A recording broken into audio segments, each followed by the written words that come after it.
Good, happy Tuesday morning, April 5th, 2022. I'm Riley King. Welcome to this Tuesday morning edition of your morning news update right here on the Riley King Radio Network. Let's get started right now. First up, Hampton Police, FBI, arrest man following Service Federal Credit Union robbery. Let's take a listen to that video from WMUR News 9. Tonight, a Manchester man is accused of robbing a bank in Hampton. Hampton police and the FBI arrested 47-year-old Eric Mohan this afternoon following a robbery at the Service Federal Credit Union on Lafayette Road. He's due in court tomorrow. Okay, there you go on that video and that report.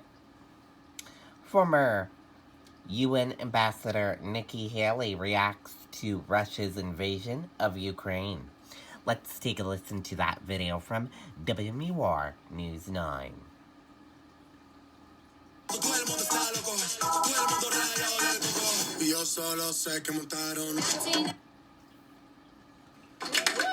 Former ambassador to the United Nations, Nikki Haley, is back in the Granite State for the first time since 2020, once again endorsing Republican Matt Mowers for a seat in Congress. From a crowded tavern in Derry, Haley spoke about the mounting atrocities in Ukraine at the hands of Russian President Vladimir Putin.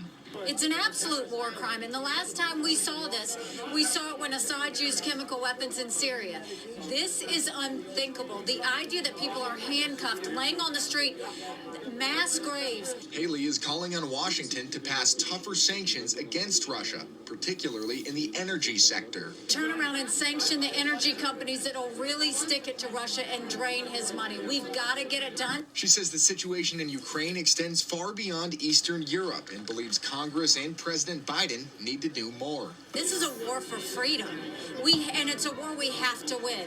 I mean, this is the fact that we shouldn't be so arrogant to think that this couldn't happen on our doorstep. It could.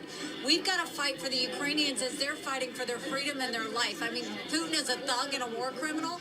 We've got to make sure that if we win, we'll keep every thug and war criminal from ever trying to do this again. And the State Department says it'll continue to ramp up pressure against Vladimir Putin, although it's unclear exactly how President Biden will do any of that. And as for Haley, she brushed off questions about her potential to run for president in 2024. We're live in Manchester tonight. Scott Cook, WMUR News 9. Okay, and there you go on that video and that report.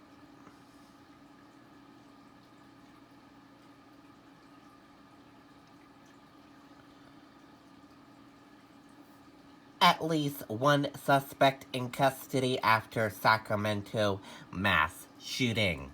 Let's take a listen to that video from ABC News.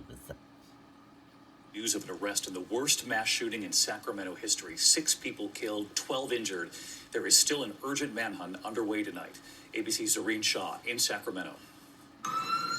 Tonight, at least one suspect is in custody after a mass shooting that left 6 dead and another 12 wounded in downtown Sacramento.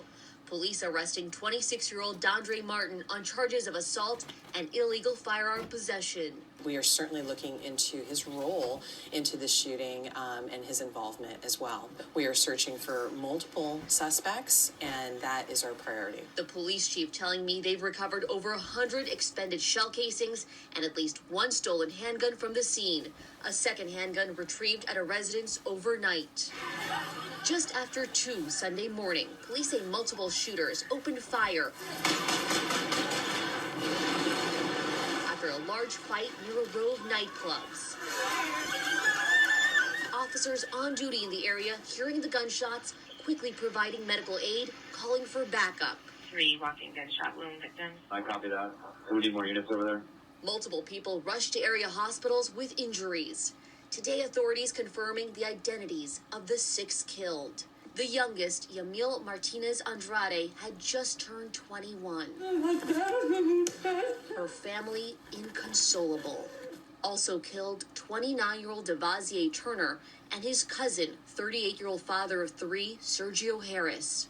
You just can't even believe that this has happened. No, it's like a nightmare. Yeah. Oh, I can't believe it. I don't think any parent can believe something that happened to one of their children. And there is still so much that we don't know. Was this a targeted or a random shooting? Were the shooters also victims?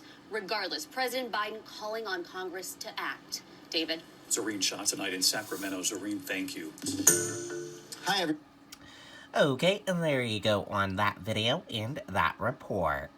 And that does it for this morning news update right here on the Riley King Radio Network. Thank you for tuning in and listening. Have a great day, everyone, and goodbye.